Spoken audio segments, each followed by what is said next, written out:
Hey guys, happy Veda! It's August 5th and it's Wednesday, which means it's a Habits of Health call night. And I know some of you guys have already seen the emails floating around. Every week I send out an email with the link so you can check in on the call live, or you can always check it out later. They're always recorded, so you can check out any of them. There's even an iPod podcast that you can listen to all of the Habits of Health calls whenever you want to. But I thought it was interesting that tonight's call is about organizing your life around your habits and, making better choices that coordinate with your lifestyle and what's going on with you. Hey, Kramer. This is my tuxedo cat, Kramer. He always wants love when I'm recording.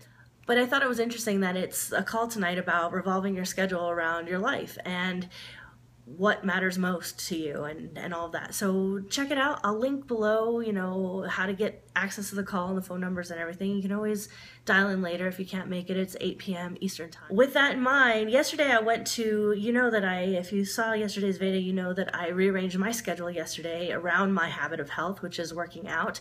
And I knew that I was not going to make my normal class in the afternoon, so I went early in the morning at 5:35. Actually, I got there at 4:45. Class started at 5. It was really early for me, but because I didn't want to sacrifice my priorities and my health goals and my fitness goals, so I made a point to make it to my class early instead of going late. Point is, the whole reason why I did that was because yesterday was a feast day in New Mexico. Now, a lot of you guys know I'm a Florida resident, but I spend part of my time in New Mexico.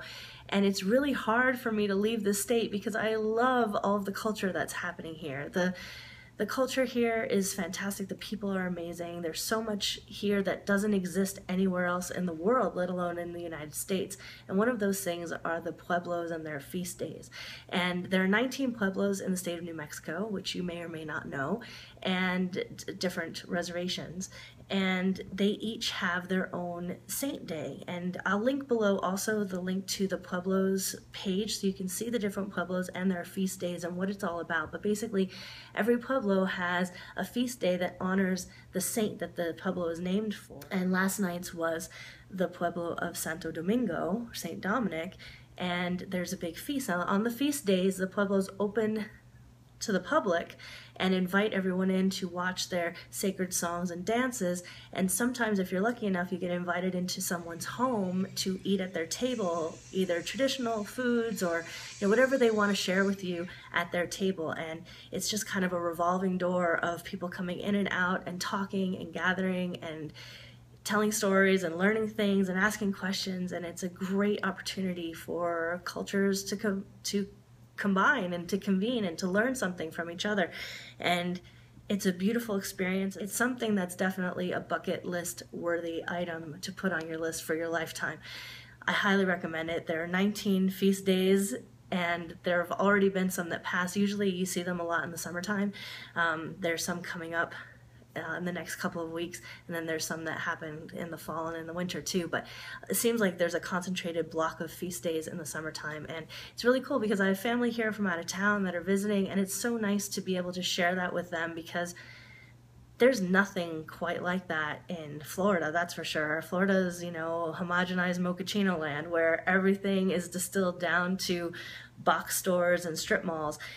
Here, everything just feels a little bit more authentic and genuine, and we do have our box stores too, but there's just something about this area that just feels a little bit more real and authentic. And there's just so much history and culture here that doesn't really exist in the same kind of way in like the Northeast where I grew up, or even in the West Coast. We're kind of in a very special location, and because New Mexico is in a very highly populated state, a lot of people don't really know much about it. They kind of think we're like Arizona, or they kind of think we're like Texas, but New Mexico is a whole other ball game, so to speak. So I'll link below if you're interested in that. You can't take pictures during feasts, so I don't have any pictures or video to share with you, but if you Google it, even Google Images doesn't have that many pictures from feast days, but you'll be able to at least maybe get a sense of what it's all about, and the costuming and the drumming and things like that. On the Pueblo website, there is a link so you can hear what the language sounds like. A lot of the Pueblos speak a dialect of Keres language, and it's I'm learning a few words here and there because I have friends and family that speak Keres as well. But it's beautiful. I love being a part of it. I love kind of having a little bit of a behind the scenes glimpse at what it's like, and I absolutely adore being exposed to this stuff. So just thought you would be interested to know that. Check out the Habits of Health call tonight. Figure out how, think about it. Think about how you can rearrange your life so that it revolves around your priorities. Sounds so easy, doesn't it? Thank you so much for watching. Go drink some water. I'll see you tomorrow. Bye, guys.